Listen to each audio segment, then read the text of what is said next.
Hello and welcome once again to Audi ITV, live from Ingolstadt. Welcome to today's second show, focusing on the 1.4-litre TFSI engine. And welcome back Ralf Schmidt from Audi Service Training. Did you enjoy your lunch break? Certainly. Like always. We were busy this morning. You gave us an overview of the engine components. We got into detail on some things. The cooling system, oil pump, ventilation, etc. We noticed that our viewers had lots of questions for us. We answered many of them, but one question stood out: blocking the crankshaft. That question involved this new tool here, locking pin T10340. That's why we're next to the engine. I rotated it so we can get a good look at the crank drive. I've already screwed this pin in a bit. I'll turn it until it's snug. Then we can look at this spot on the crank web. We see that the tool isn't screwed into the crankshaft. Instead, it functions as a stopper.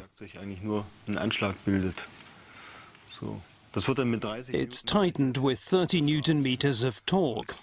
This blocks the crankshaft, keeping it from moving in one direction, in the direction the engine rotates.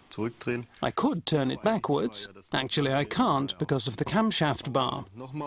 Once again, the tools for determining the TDC of the first cylinder should be used. By that I mean the dial gauge and the spacer sleeve with the long sensor should be used regardless.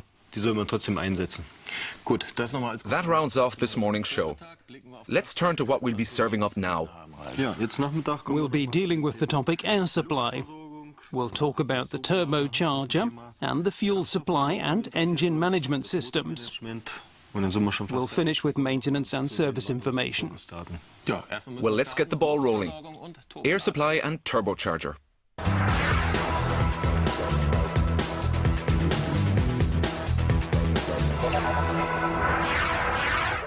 A quick question to start. Is the 1.4-litre TFSI the engine that comes as standard in the A3? No, it isn't. We touched on this in the first show. The 1.6-litre engine is standard. It does have more displacement, but the performance data for the 1.4-litre engine is far better. It's a hallmark example of the concept of downsizing. This engine is small, it performs excellently, like an engine with more displacement. The advantage of this is that these engines lose less friction power than larger engines, and this lowers fuel consumption. Emissions are something we're very concerned about nowadays. CO2 emissions are a major issue, and downsizing concepts are gaining more and more momentum. We'll get to CO2 emissions later. When was the engine launched? Last year. Third quarter of 2007. Let's get down to brass tacks. The intake connection pipe in the cylinder head. We've prepared a diagram. Here we have a cross-section of the cylinder head. We're looking at a combustion chamber in blue. The blue represents the air that's flowing in. It flows in from the left. And you can see that the air has already begun to circulate around in this tumbling motion. That happens automatically due to the design of the intake port. The port on this cylinder head is very flat and it's somewhat tangential. We also have a port partition plate which divides the port into an upper and a lower section. What we no longer need is the tumble flap. It has been removed. That's thanks to the design of the intake port, its flatness, and the fact that it runs tangentially. In addition, we have a masked inlet valve. The masking is designed so the inflowing gas, that is the inflowing air, is moving in this tumbling motion. To achieve this, it's no longer necessary to use a tumble flap to close the bottom section of the port, so air can only flow through the upper section. It happens automatically. This also improves the mixture formation. Any special features on the turbocharger? Let's go over to our exhibit. We'll take a look at it. At first glance, you might notice that this turbocharger is very small and compact. We have the entire module, manifold, turbocharger, and the compressor module, all together as a unit. It can't be disassembled. In the end, that means that if any of the components break, the whole unit must be replaced. I'll give you a quick tip. When you've unscrewed the unit and go to screw it back on the cylinder head, you have to be careful when tightening the manifold screws, the copper screws and nuts that we always use. Make sure that you fasten them using the exact torque specified. If they're fastened too tightly, it's possible that tension could build around the manifold, causing thermal cracks. We don't want that. It ruins the manifold. As you mentioned, the turbine has a very small diameter. How small is it? It's 37 millimeters, so it's a very small turbine. If we take a peek inside here, we can see the turbine wheel. The tiny component is quite easy to recognize. That definitely makes sense because it makes the response of the turbocharger very spontaneous. Now would be a great time to look at the performance graph. You brought one for us. Exactly. Here we see the torque and performance curves. The red line is the performance curve. We've mentioned the performance data, 125 horsepower or 92 kW at approximately 4,500 revolutions. The blue curve is the really interesting one. It's the torque curve. The beginning of the graph depicts torque when the engine is idling, and when the engine speed is about 1,250 RPMs, it has reached 80% of the maximum torque. And at 1,500 RPMs, the engine has already reached maximum torque, and that is maintained until the engine exceeds 4,000 RPMs. So the engine achieves maximum torque while running at a wide range of RPMs. So when we look at this curve, it reminds us a bit of the torque curve for a diesel engine. That's true. We spoke briefly about what to do if the turbocharger is broken. Is it possible to replace any parts in that area? It is possible to replace some parts. We'll point them out to everyone on this module here. To start, this electric wastegate valve can be replaced. There's more. I'll turn the module around. Here we have our vacuum actuator, which controls the charge air pressure. This can be replaced too. And above the vacuum actuator we have this electric valve. It controls the vacuum actuator, and that can be replaced also. Those three components can be replaced. The charge air line is also important. There are some changes to explain. It has a much shorter path. Let's go to the engine for a look. To see the shorter path, we'll have to tread one ourselves. All right. Okay. I'll turn it around so we get a better view of the turbocharger. It starts up here, turbine, compressor rotor, and here is where it was partitioned. Until now, the charge air line started here. It ran from here towards the front end. Because, as we know, the charge air cooler is there. It must return from the front. That means a number of lines. That's a very long path, and it contains a significant volume of air that must be compressed. That's no longer the case. The charge air has a shorter path. It starts at the compressor outlet, then proceeds directly over the engine and ends up on the other side.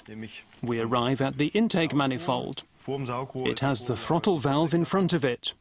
It enters the intake manifold, goes past the charge air cooler, and we land at the engine. That cuts the air volume. By more than 50%. What does that change? Because of the big reduction in air, there is less air to compress. That leads to a major improvement in the engine's responsiveness. The driver no longer feels any turbo lag at all. So greatly improved engine performance. Thanks for that. Now we change topics, moving on to fuel supply and engine management.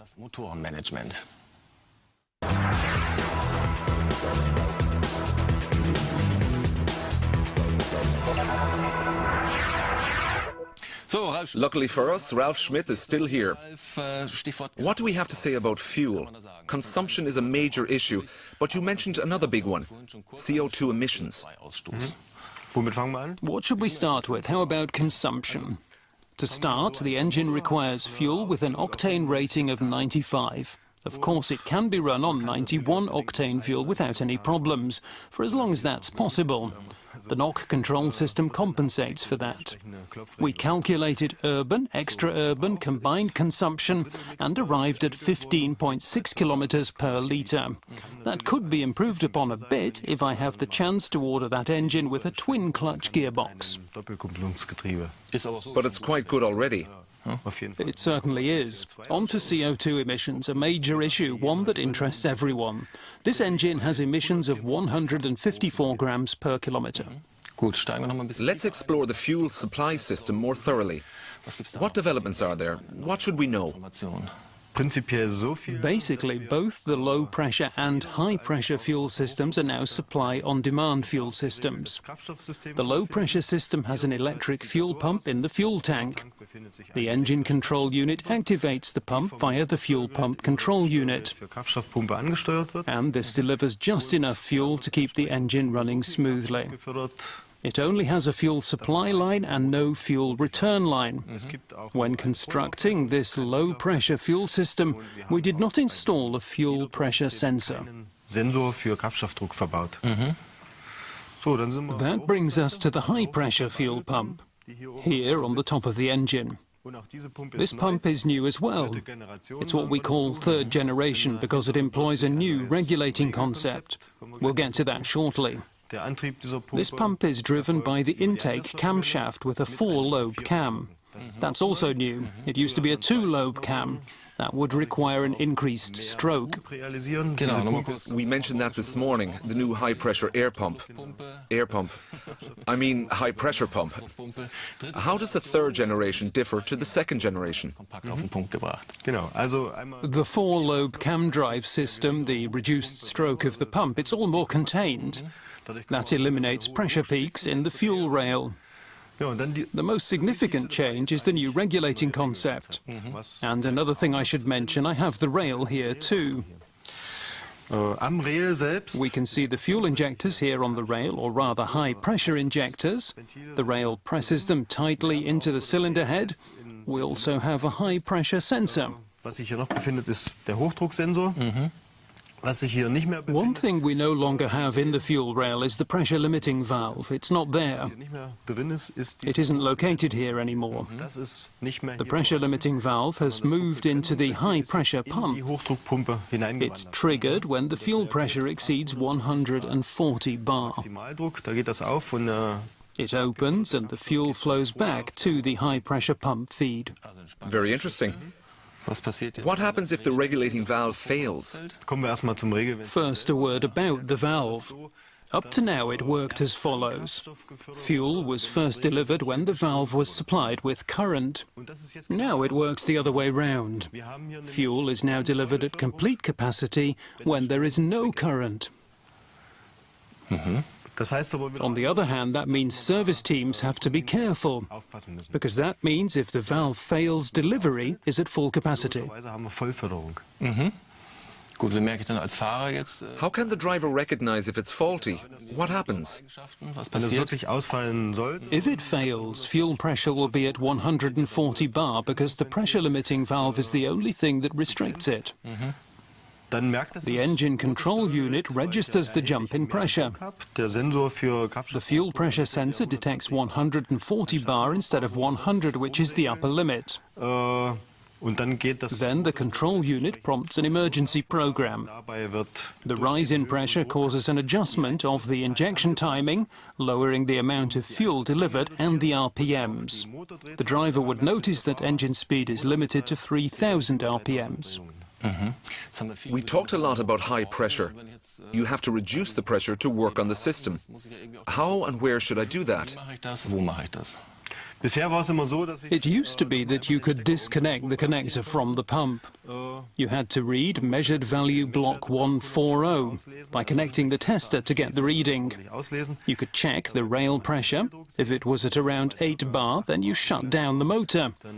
The procedure is now basically the same, except now when I disconnect the connector, I can immediately see block 140. I can see the pressure can reach up to 140 bar, thanks to the new regulating system, the pump. So I have to use a different procedure to reduce fuel pressure. What do you do? I hook up the tester, look at measured value block 140,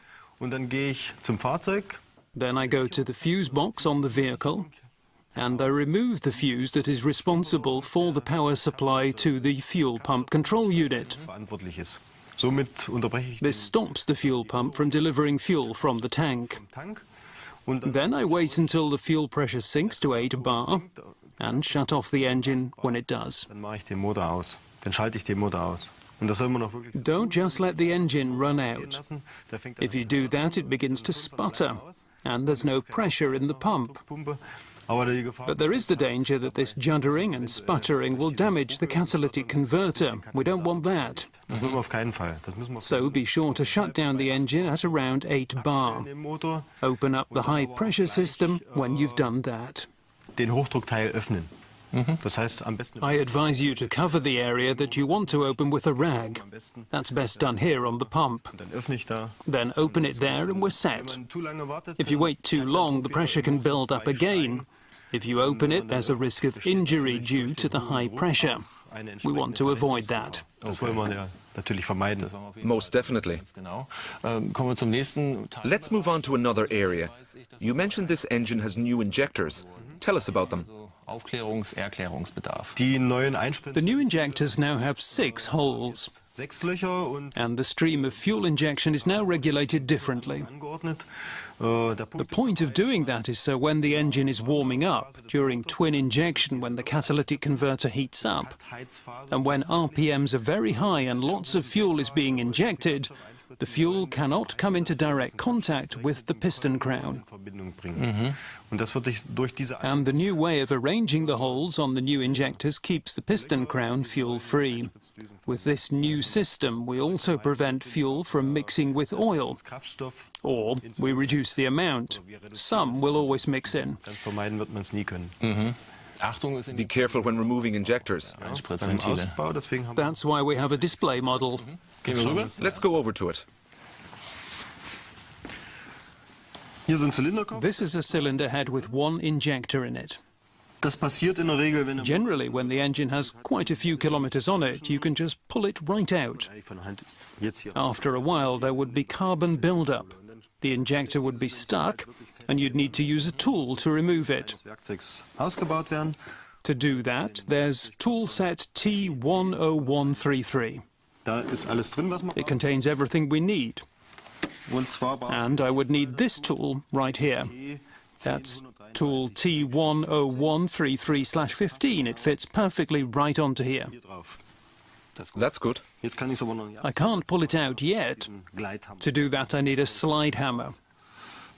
I screw the slide hammer on like this. This provides you with a good guide, and you can ease it out without using much force. Then it comes out like a charm. And the other tools in this toolbox have to be used to change the seals that need replacing. The Teflon ring must be changed every time it's taken out of the cylinder head. That goes for the O-ring too. There's also a springy supporting washer. That has to be replaced too, because it ensures that the injector rests nice and snugly in the cylinder head.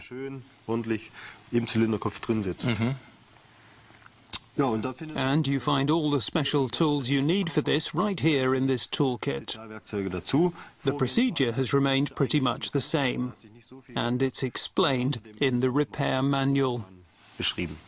Exactly. You can study it there in detail. On to engine management. How about the lambda control system? We held back a bit there because we realized that wasn't an area we needed to invest in. We meet the Euro 4 standard as is. The sensors up and downstream of the catalytic converter are the same. They're slightly less expensive non-linear lambda sensors. And as we adopt Euro 5 standards, which will be in effect as of 2009, we'll continue to install the traditional lambda control system with a broadband sensor upstream and a non-linear sensor downstream. How is the air mass determined? It's one of the main regulating factors. I'll show you that using the engine. Okay then.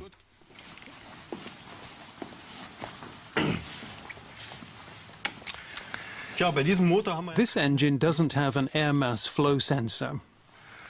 Instead of those, we've installed pressure sensors. This engine management system is what we call a PN control. P is pressure, N is engine speed as the main control factor. We use pressure and air temperature to calculate air mass. For that purpose, this engine has two sensors of the same type. One is in front of the throttle valve, and the second sensor is installed inside the intake manifold after the charge air cooler. Why two sensors? Why two? Well, let me start by asking this. What happens when air flows through the charge air cooler? It gets cooler. As a result of that, the air mass changes as well. That's why it's better to check the air after it exits the charge air cooler. The sensor in front of the charge air cooler is there to control and regulate the charge air pressure system. And the sensor that is located after the charge air cooler measures the air mass of the air that is actually going into the engine. The two sensors also manage something else in the system. We heard this already on the first show. They're responsible for activating the electric coolant pump. The temperature variation between the sensors tells me how efficient the charge air cooling is. Using these values, I can use the engine map control system to activate the coolant pump, the electrically activated coolant pump.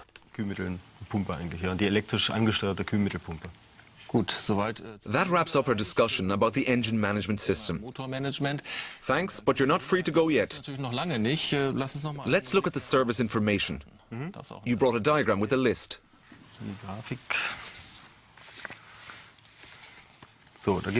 Changing the oil is at the top of the list. It's possible to get a long life oil change. That happens at between 15 and 30,000 kilometers or biannually, depending on how the car is driven.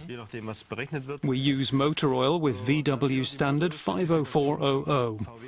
And of course, it's also possible to use normal oil and replace it at a fixed interval of 15,000 kilometers. For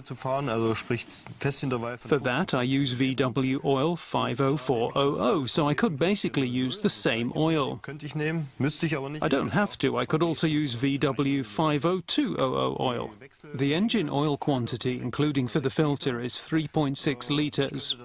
I can either extract or drain the oil. The warranty covers both methods.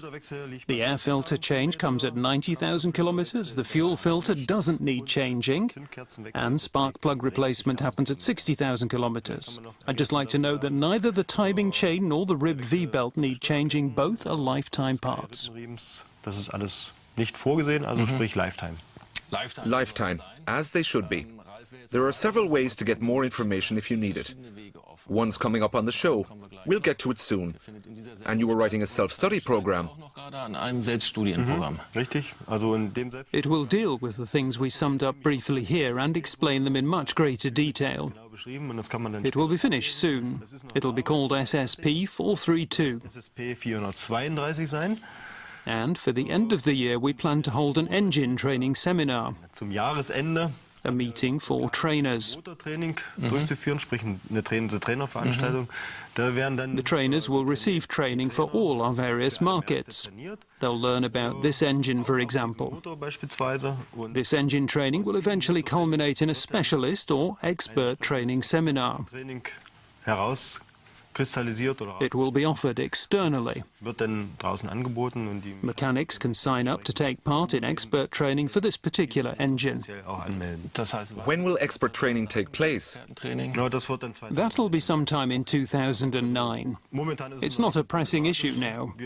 We want to see how the engine performs. After we do that, we can address the problems in a training session. Great. Thanks for now. And dear viewers, if other problems should arise, or if you need more information, no problem at all. Just send a telegram. Ralf Schmidt is staying put, I hope. I do need answers. Send your questions. We'll be right back, live. Audi ITV is back. We're coming into the home stretch this Wednesday. Ralph, it's time for our viewer questions and your answers. Let's get started. What is the ID number of the dial gauge sleeve? It's a special tool, right? I have it here. Amazing, isn't it? It's number T10170. It isn't just a sleeve, it also contains this measuring sensor. It must be run through the sleeve to get a connection with the dial gauge. The measuring sensor goes on to the piston. It's all described in the manual. Great. Can you really run it on 91 octane? Really? An FSI engine? Yes, you can. This engine assembly is designed to use 95 octane fuel. It can also run on 91 octane fuel. The knock control compensates for that, but you should expect less engine power as a result. Okay. What about using E10 fuel? This is a question I've been waiting for. This engine is of course compatible with E10 fuel. We'll have to see, but E10 fuel is supposed to be available starting next year. When it does come, this engine will be ready for it. It won't be a problem. What's the top pressure in the turbocharger? It reaches 1.8 bar in total. That's the air pressure plus 0.8 bar. That's the maximum charge pressure the turbocharger can produce. Can injectors be replaced one at a time, or must it be the entire rail? One at a time. We showed how they might get stuck in the cylinder head. If that happens, we need our special tool set to remove them. You can change them individually. Do you have to vent the fuel system after repairs? This fuel system vents itself. That isn't an issue. The electric fuel pump in the tank starts and vents the air up to the high-pressure pump.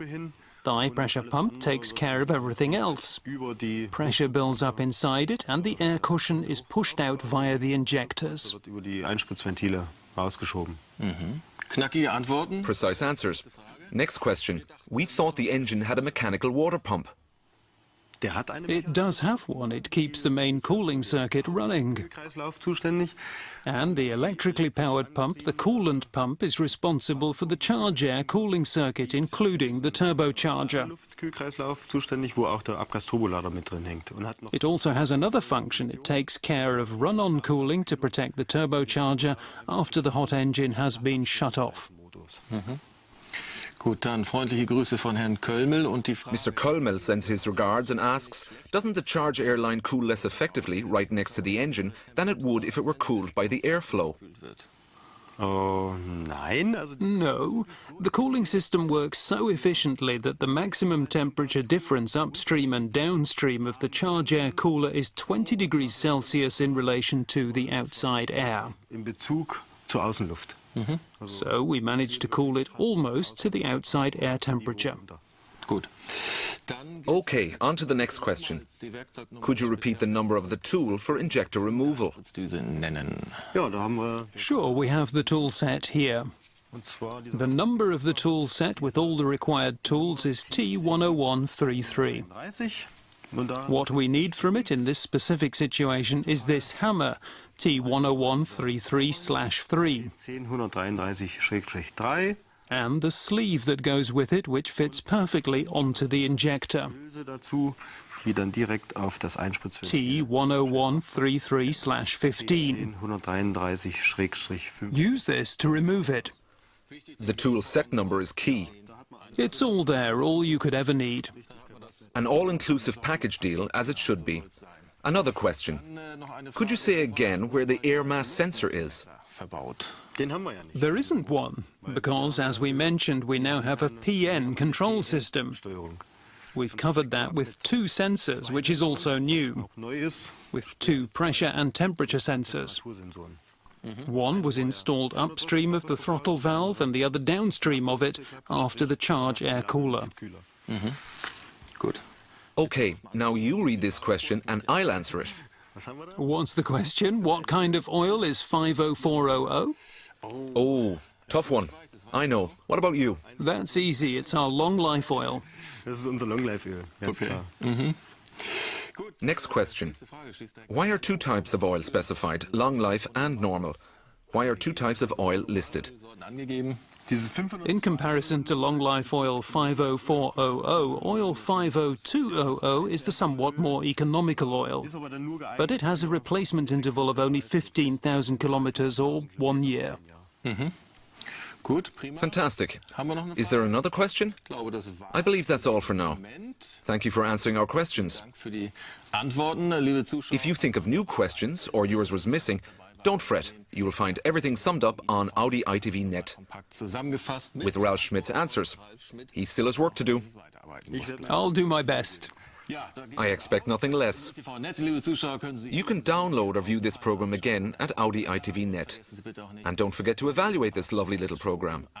Go to Quality Feedback on Audi ITV Net to fill out the online questionnaire. The 2 of us will be back again next week.